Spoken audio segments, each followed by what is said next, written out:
Welcome. In this session, I'm going to discuss about biological and economic importance of bryophytes, and then we will also see the next group of plants, pteridophytes.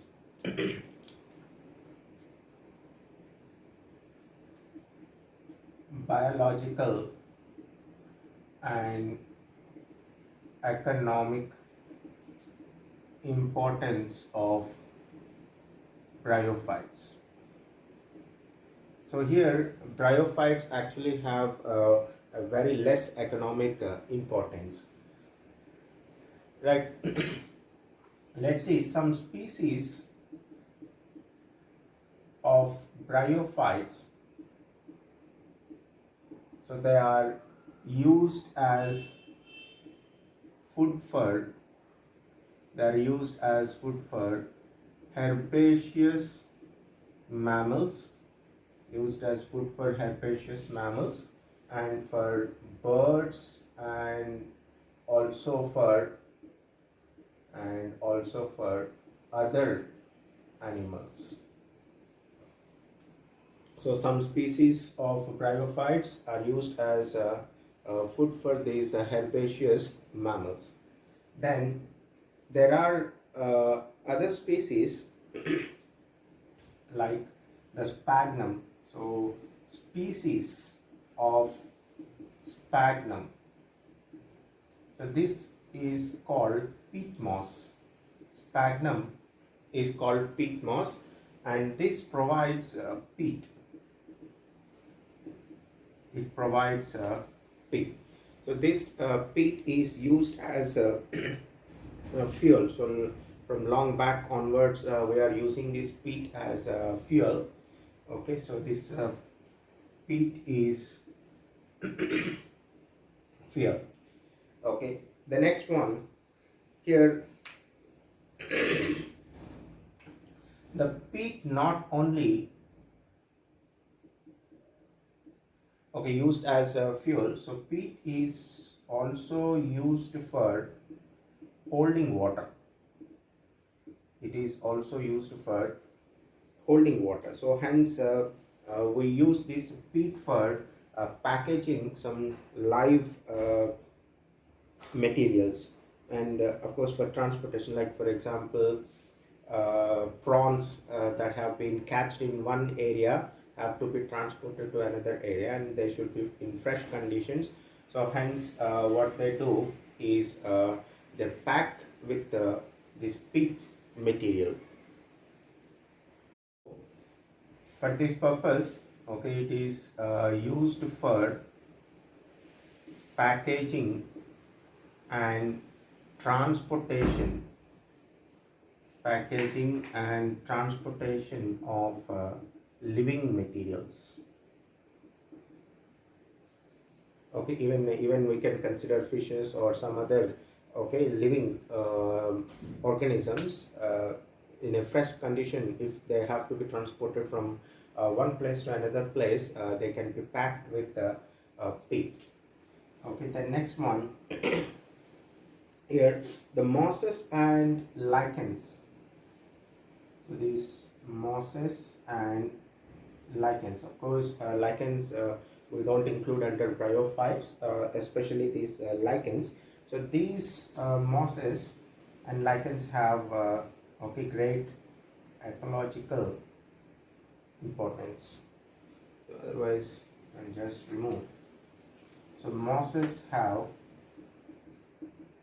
ecological importance in plant succession, so which I already mentioned. So in plant succession, so mosses have ecological importance in plant succession. So already I told you, plant succession is a gradual transformation of species composition of an area. So that may take place right on a bare rock or on a soil.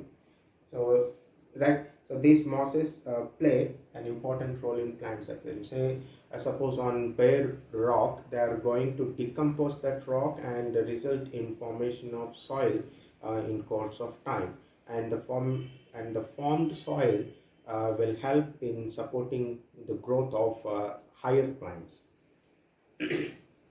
Then, so even the mosses have ability to form. So they form dense mats, means they grow, okay, densely on the soil. So they form dense mats on soil.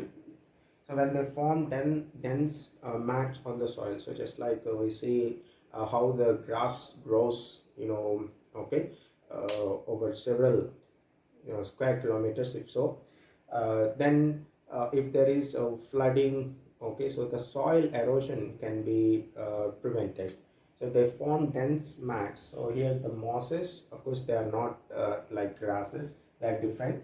So these mosses, they form dense mats on the soil and bind the soil, okay, tightly, so that the soil erosion doesn't take place.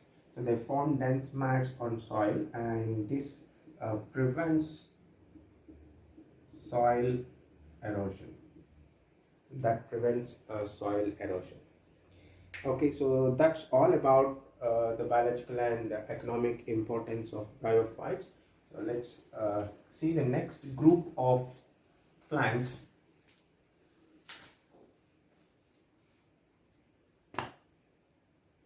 One more point, so before I discuss the next group, that is pteridophytes. So here the bryophytes are classified into three classes. So they are classified into three classes. That is class Hepaticopsida, then class Anthoceratopsida,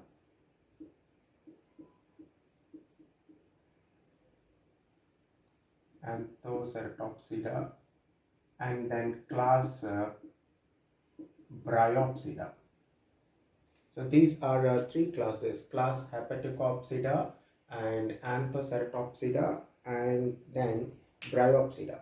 So examples for this Hepaticopsida, it includes Riccia, and this one includes Anthoceros. So it includes Anthoceros, and the last one, Bryopsida, this one includes Funaria. So these are three classes of Bryophyta. Okay. Then just briefly, I have given you the classification of Bryophytes. Then the next group of plants we shall discuss is about Pteridophytes. So the next group is Pteridophyta. They include, the Pteridophytes include, okay, plants like horsetails and ferns. So it includes horsetails and ferns, and the Pteridophytes, there will be some species. Some species have medicinal properties. So some species have medicinal properties, okay, and some of them are also are good for, they are soil binders. So some species have medicinal properties, and okay, they are also good soil binders, means just like we have seen in earlier case, the mosses will form dense mats. So these also of course will not form dense mats, but they grow and keep the soil tightly, so that the soil erosion doesn't take place. So as they say, they're good soil binders. So this will actually help in preventing, so it prevents soil erosion. So this also prevents soil erosion. The next one, so these pteridophytes are first vascular plants. So they are first vascular plants, okay. And of course, vascular plants means they have vascular tissues. So those vascular tissues are xylem and phloem. So they have xylem and phloem present. So they're first vascular plants, and also they are terrestrial plants. So here during course of evolution, slowly the plants, okay, that were growing in the water, they started to move out of water onto the land, and in between the water and land were bryophytes, right? And then completely out of the water were these first plants called pteridophytes. So these are first vascular and also first terrestrial plants. So first vascular and first terrestrial plants. Then, so these are found in, okay, found growing in shady, cool, okay, and damp locations or damp areas. So they, for the growth of these pteridophytes, they require, okay, shade conditions and okay, cool conditions and damp locations. Means wet conditions should be uh, present. Okay, the next one, okay, they can also grow very well in sandy soils. So some species can grow in sandy soils. So they can grow very well in sandy soils, some species. Some other species, they live in aquatic environment. Some other species live in aquatic environment also. So they are like, examples, okay, Azolla, then Salvinia, Marsilia, etc. are some species of pteridophytes that live in aquatic environment. Then coming to the plant body, so here the dominant phase is sporophyte. So earlier we have seen in case of bryophytes, the dominant phase is gametophyte, but here it is not the gametophyte, it will be the sporophyte. So that is right from here, pteridophytes, gymnosperms and angiosperms, all of them will have the dominant phase, okay, sporophyte. So they all have the dominant phase sporophyte. This sporophyte is well differentiated. The sporophyte is well differentiated. So sporophyte is differentiated, okay, into true roots. So here for the first time we see true roots.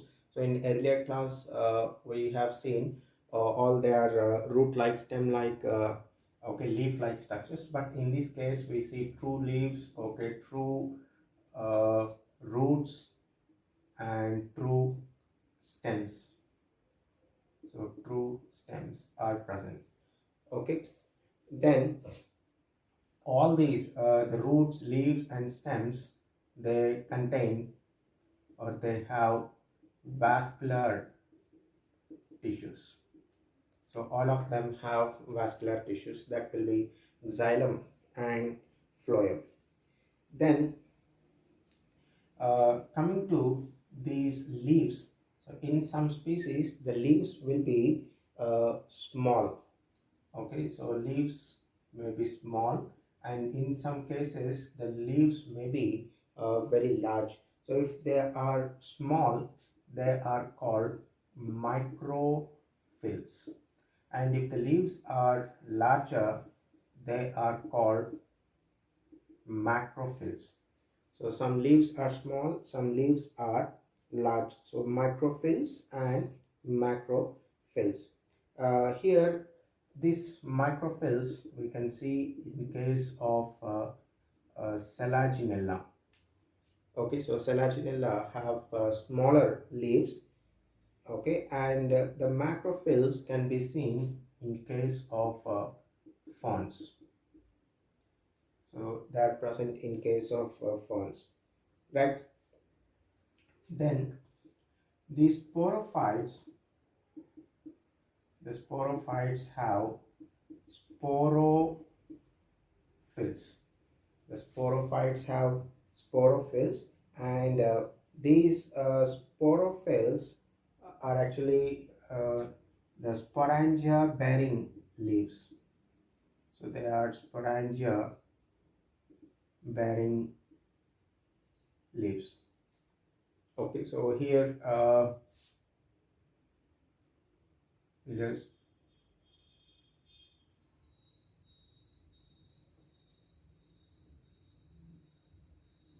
Okay, so say suppose this is how it looks.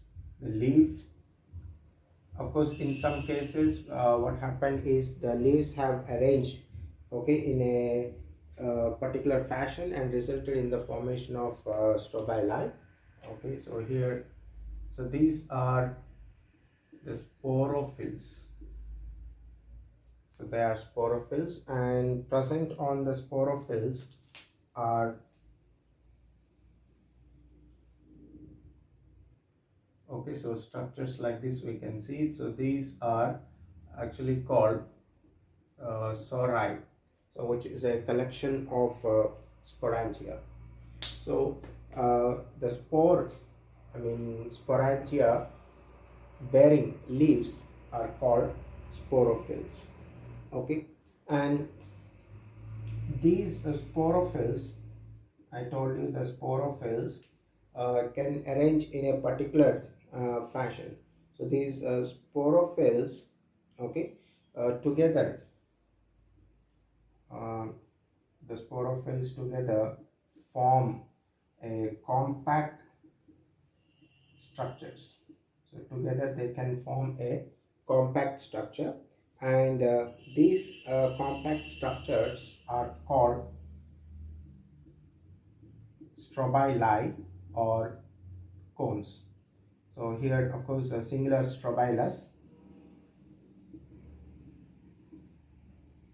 So they form compact structures called, okay.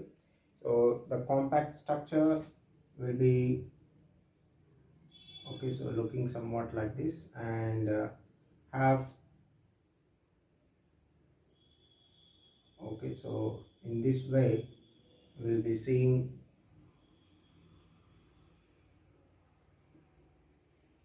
all these are, okay, sporophylls.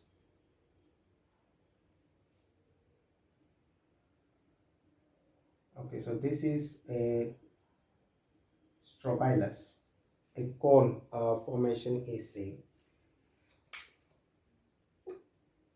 Inside this sporangia, there will be spore mother cells. Okay, of course, here one point, not all the species will have this strobila. So some species will have this strobilus. Okay, some in case of I'll just give examples where strobili are present. So in case of Selaginella, Equisetum, etc., in them we find these strobili. Okay, and so inside the sporangia,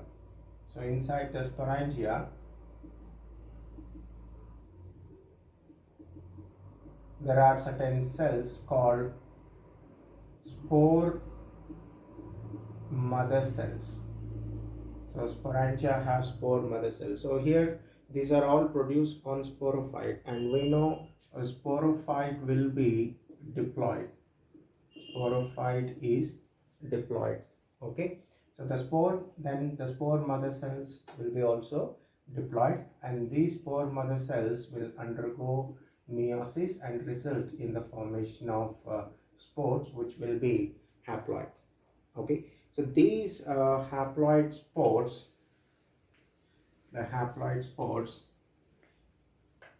will be released, and if they get into a suitable location, they germinate and develop into, okay, prothallus.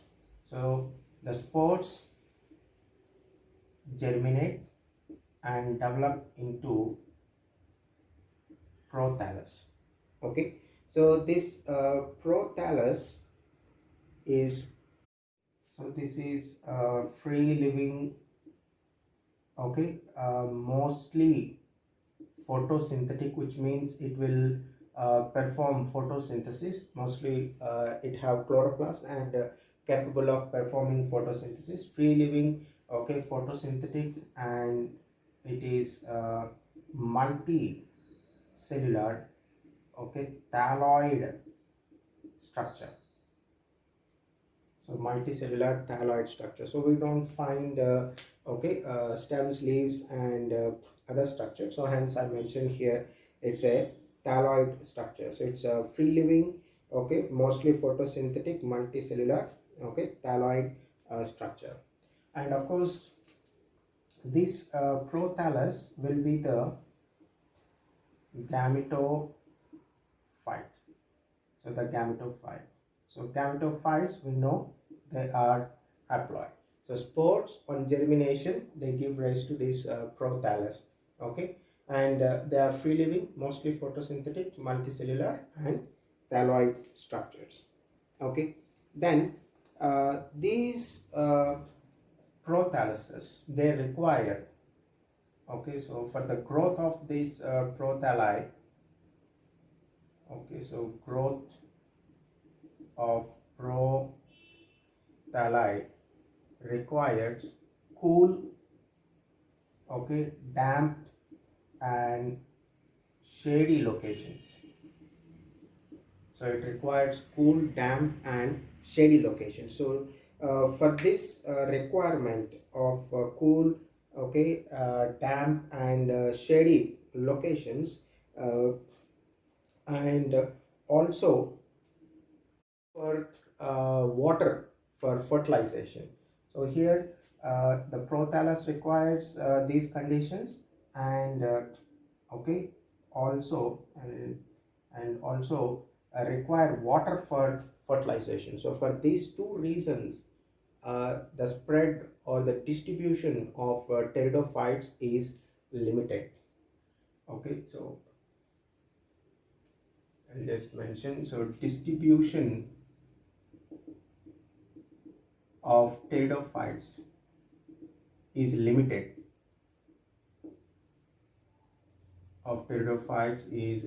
So the reason why they are limited, okay, this is one point. Okay, requirement of specific environment conditions, specific environmental, okay, conditions,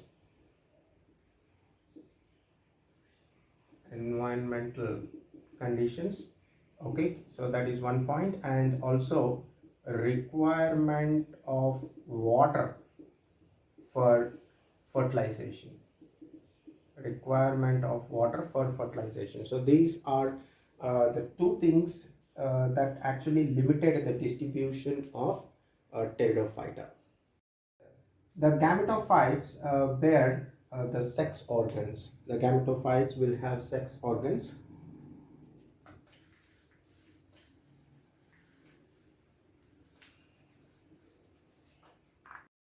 Right, so the next one, gametophyte, that is haploid, and this gametophyte will have sex organs. So it consists of sex organs, as I told.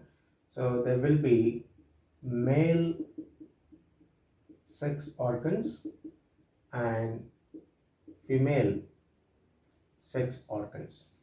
So here the male sex organs are antheridia. So just how we have seen in case of bryophytes, and female sex organs will be archegonia. So female sex organs, archegonia. Now these male sex organs are going to produce male gametes. So these male gametes are called antherozoids. So they are called antherozoids, whereas the female sex organs, they are going to produce the female gametes, and these are eggs. Of course, this will be by the process of mitosis. So in both the cases, mitosis will result in the formation of these gametes. Male sex organs, the antheridia, will produce the male gametes, and they are antherozoids by the cell division mitosis. Okay, now the male gametes and the female gametes unite. So this is syngamy or fertilization. This results in formation of zygote. So this will be diploid in condition, and this zygote will develop into sporophyte. So this sporophyte will be diploid, and to keep in mind here, the sporophyte, as I told, it is the dominant phase, and this is free living, multicellular. It's a free living, multicellular, and photosynthetic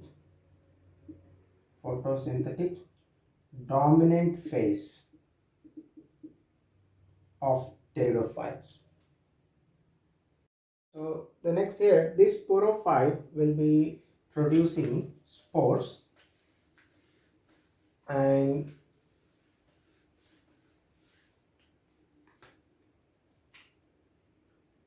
so sporophyte, so that is diploid, and this produces spores, and this will be by the process of meiosis, and these spores are haploid.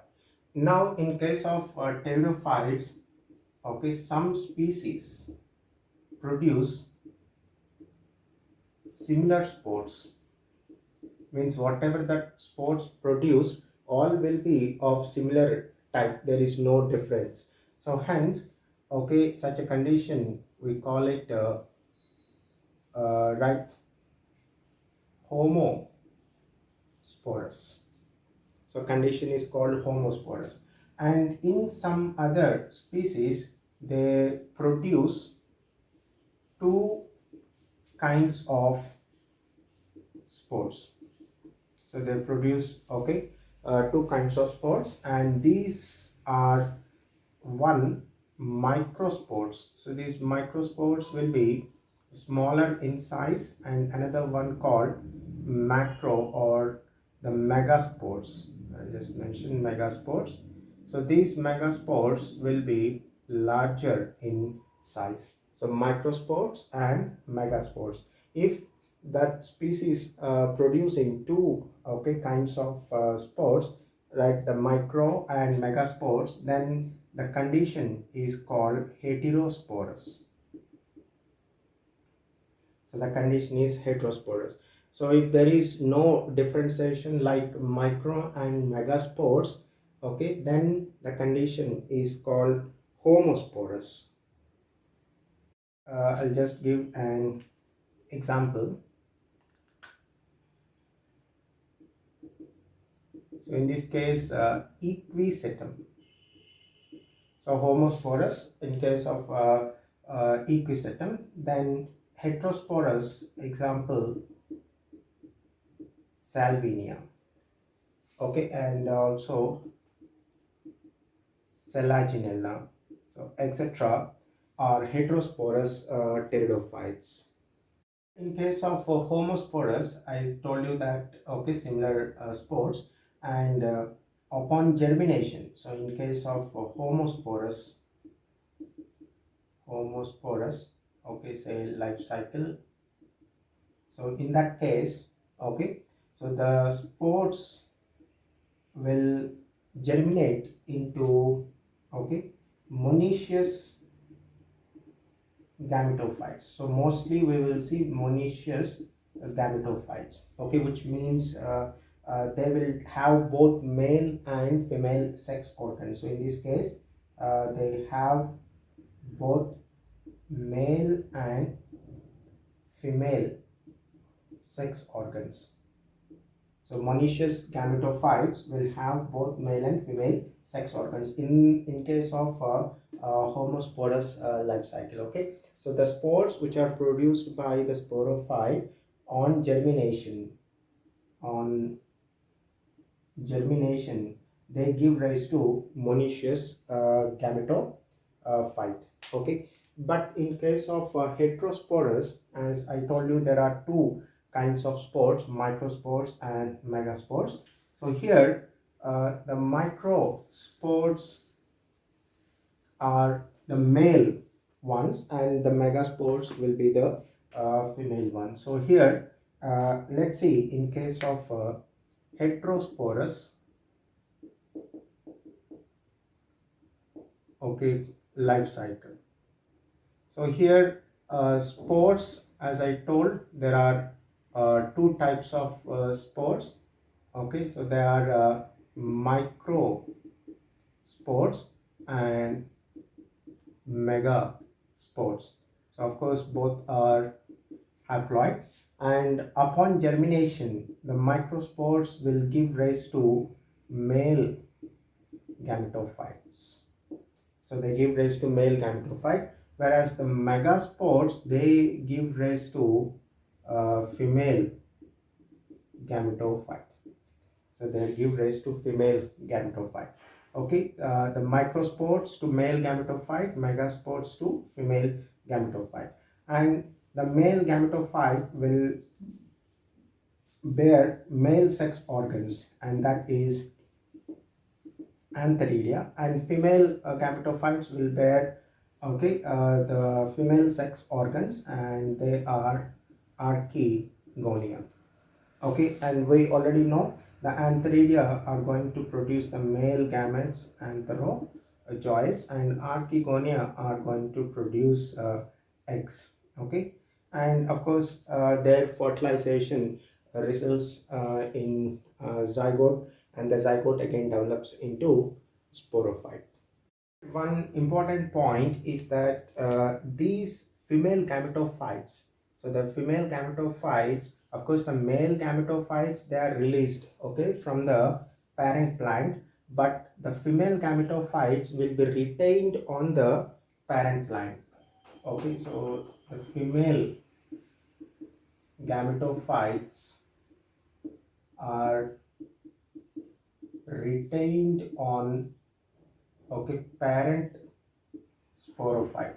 So they are not released out. So in earlier cases, okay, like in case of bryophytes, okay, or okay, in earlier pteridophytes, you might have seen the spores will be released and the gametophyte and sporophyte may be okay, living independently. But here what we see is, in case of heterosporous life cycles, okay, this female gametophyte will not be released from the parent plant. It will remain on the parent plant itself.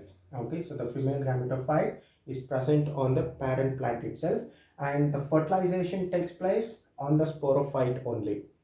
Okay, and the development into zygote and embryo will also take place on the sporophyte only. Okay, so this is, okay, a precursor, okay, precursor to seed habit.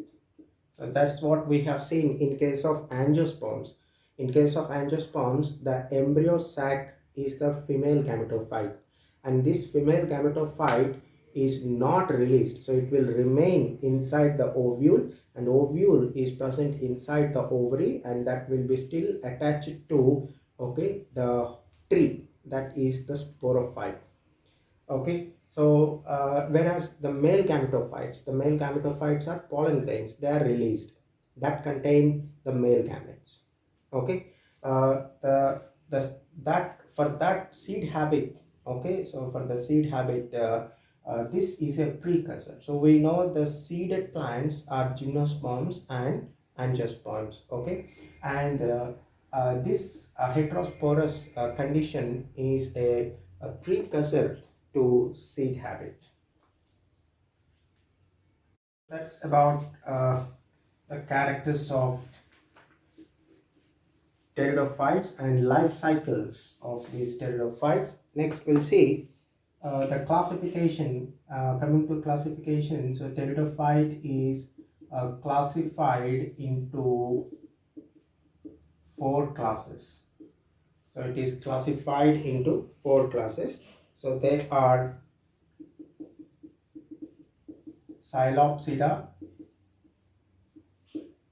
and Lycopsida, then Spinopsida, and lastly Pteropsida. So Psilopsida, Lycopsida, Spinopsida, and Pteropsida. So here examples for Psilopsida is Xylotum,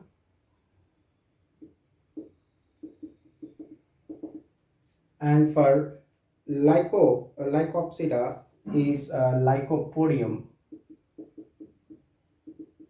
and Selaginella are examples. And then coming to Spinopsida, the examples include Equisetum. And then in case of Pteropsida, the examples include Adiantum,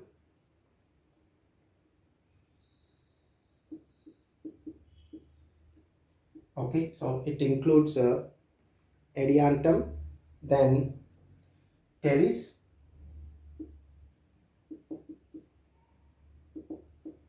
okay, and Dryopteris.